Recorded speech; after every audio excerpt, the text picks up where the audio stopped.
কেমন আছো সবাই? আশা করি ভালো আছো। ইংরেজি গ্রামার বইয়ের টেন্সের নিয়মগুলো আমাদের সবারই কম বেশি জানা, তাই না?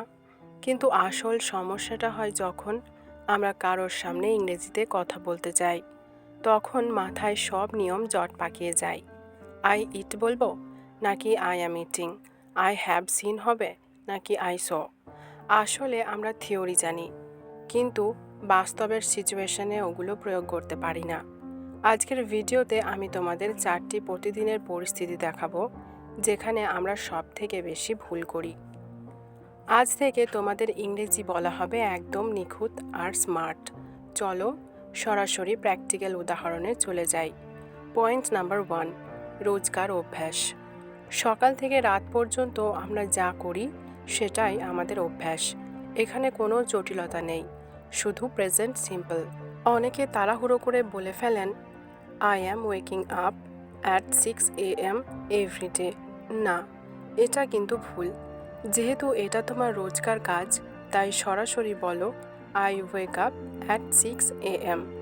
আর একটা সহজ উদাহরণ দিই, my mother cooks delicious food. মা দারুণ রান্না করেন। এটা মায়ের গুণ বা রোজকার কাজ, তাই এখানেও সিম্পল প্রেজেন্ট। পয়েন্ট নাম্বার 2, অভিজ্ঞতার কথা বলা। ধরো তুমি কোনো কাজ করেছো বা কোথাও গিয়েছো, কিন্তু কখন করেছো সেটা বলা জরুরি নয়। শুধু কাজটা যে হয়েছে সেটা বলাই আসল। এখানে ব্যবহার করো প্রেজেন্ট পারফেক্ট।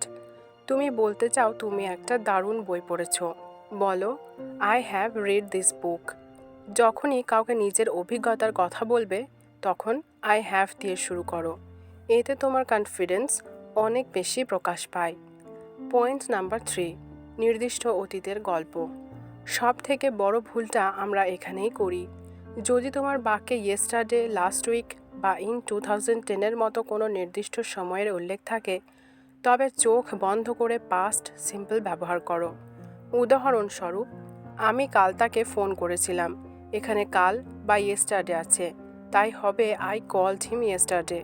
মনে রাখবে, এখানে I have called him yesterday বলা একদম ভুল। সময় নির্দিষ্ট থাকলে হ্যাভকে সরাসরি বাদ দিয়ে দাও। পয়েন্ট নাম্বার 4, কনফিডেন্ট ভবিষ্যৎ।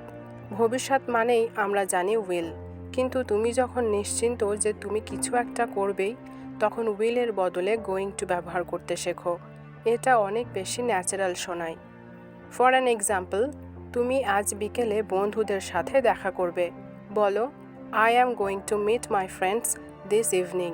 পার্থক্যটা বোঝো। আই উইল মিট বললে মনে হয় হয়তো করবে, কিন্তু আই অ্যাম গোয়িং টু বললে বোঝায় তুমি অলরেডি সব ঠিক করে ফেলেছো। টেন্সকে ভয় না পেয়ে নিজের বন্ধু বানিয়ে নাও।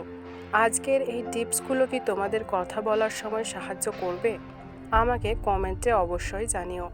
আর হ্যাঁ, তুমি আজ গোয়িং টু ব্যবহার করে কি করবে সেটা ইংলিশে একটা কমেন্ট করে প্র্যাকটিস শুরু করে দাও। ভিডিওটি ভালো লাগলে বন্ধুদের সাথে শেয়ার করতে ভুলো না। দেখা হচ্ছে পরের ভিডিওতে। টাটা।